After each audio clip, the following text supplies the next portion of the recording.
A little over a year ago, two of the most powerful people in AI told us to be afraid. Half of all entry-level office jobs gone within 5 years. Unemployment to 10, maybe 20%. This year, the same two men changed their tune. One said he was, his words, delighted to be wrong. The other turned, the machine takes the job into, the machine makes you faster. Same profits, opposite forecast, 1 year apart. The interesting question isn't who's right, it's what changed in between.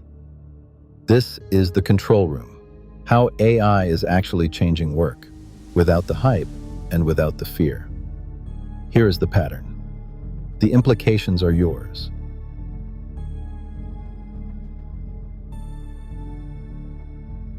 Take the warning seriously first because it was specific. The head of Anthropic said up to half of all entry-level white-collar jobs, lawyers, consultants, analysts, could be wiped out inside 5 years. Unemployment, he said, could reach 10 to 20%. The head of OpenAI spoke in the same register. Enormous disruption, whole categories of work gone. These weren't fringe voices, they build the thing. When they described the flood, people reach for higher ground. And for a year, that fear set the temperature of the entire conversation.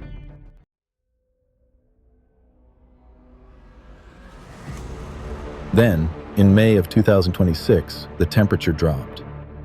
Sam Altman, on a stage in Sydney, said an AI jobs apocalypse probably wasn't going to happen, and that he was delighted to be wrong. His team had been, in his words, pretty wrong about the impact. Though he added, roughly right about the technology. Dario Amodei reframed too. The man who said half the jobs would vanish now described automation as a calm multiplier. If you automate 90% of the job, then everyone does the 10% of the job, not the job is gone. The job is smaller. Same profits, opposite tense.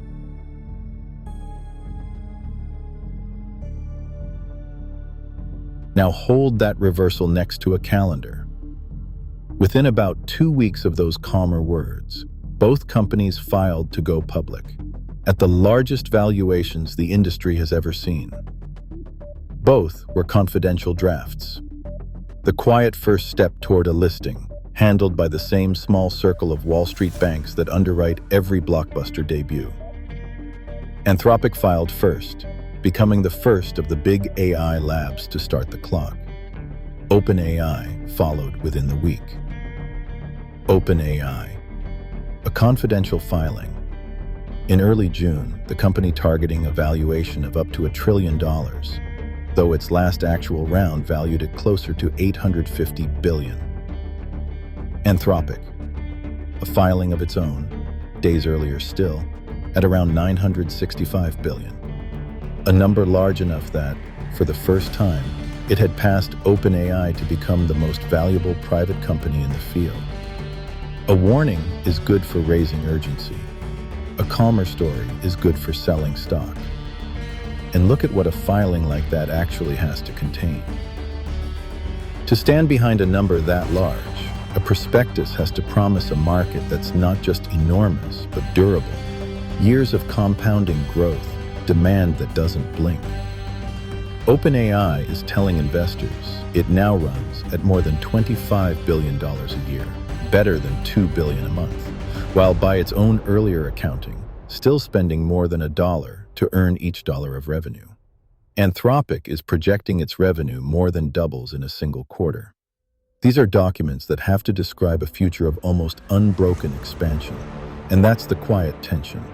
On the page, to investors, a market too big and too steady to miss. On the stage, to the public, relax. The disruption was overstated. Both can't be the whole story, but only one of them is signed under penalty of law. A prospectus is the one place a company isn't allowed to be vague. Every risk spelled out, every claim defensible, the whole thing filed under regulators' eyes. The keynote has no such rule, so when the filing promises relentless growth and the stage promises calm, it's worth remembering which of the two the law actually holds to its word. The forecast that softens almost exactly when a public listing needs it to, That's not proof of anything, but it is a pattern worth noticing. Here's the loop, because it explains the whole arc. A $1 trillion valuation needs a $1 trillion story, a market vast enough and durable enough to justify the price. Fear writes the first half of that story. If AI is powerful enough to take the jobs, it's powerful enough to be worth the spend. And the spend has been enormous. Put a number on it. This year, the 4 largest cloud companies alone are on track to spend more than $600 billion building AI capacity, up from under $400 billion the year before. A single company, Amazon, accounts for around $200 billion of that. Google and Microsoft, well over $100 billion each. Goldman Sachs puts total AI investment north of $500 billion in a single year. Roughly 3/4 of that, some $450 billion, goes specifically to AI. Numbers that used to describe a nation's budget now describe 1 year of one industry's plumbing, which sets up the circularity underneath the whole thing. The spending is justified by the forecast, and the forecast is validated by the spending. Each one is the other's evidence. Money at that scale isn't a bet on a chatbot. It's a bet on a transformation large enough to pay it back. The fear was never separate from the spending. It was the permission for it. Because here's what $500 billion a year demands in return. That capacity has to become revenue. The revenue has to become a valuation. The valuation has to clear the bar the spending set. So the same companies that warned the technology was powerful enough to erase the workforce are the companies that now need it to be powerful enough to justify the largest capital build-out in corporate history. That spend becomes revenue. The revenue becomes the valuation. The valuation becomes the IPO. And an IPO needs one more thing the warning can't give it: stability. No one buys a generational stock from a CEO who says his product will trigger 20% unemployment. So the prospectus has to promise a huge, orderly future. And the stage voice, conveniently, starts to match the prospectus. The fear and the calm aren't contradictions. They're two settings of the same instrument, tuned to whatever the next round of money requires.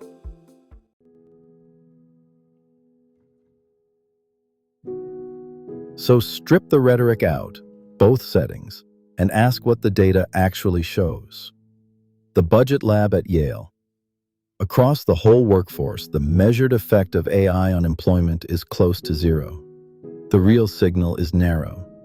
Entry-level workers, the most exposed roles, down about 13% relative to everyone else. A shift at the bottom rung, not a collapse. The Princeton researcher Arvind Narayanan calls AI normal technology. World-changing, but slowly, over decades, the way electricity was. Jobs are bundles of tasks. Automate one or two, and the job doesn't vanish. It gets rebuilt. That's the version with neither a halo nor a body count. It's also the version that fits the numbers. And watch what the companies actually do, not what they say. Microsoft quietly canceled more than 2 gigawatts of planned AI data centers. Starbucks scrapped its AI inventory tool after 9 months. It kept miscounting and slowed the baristas down.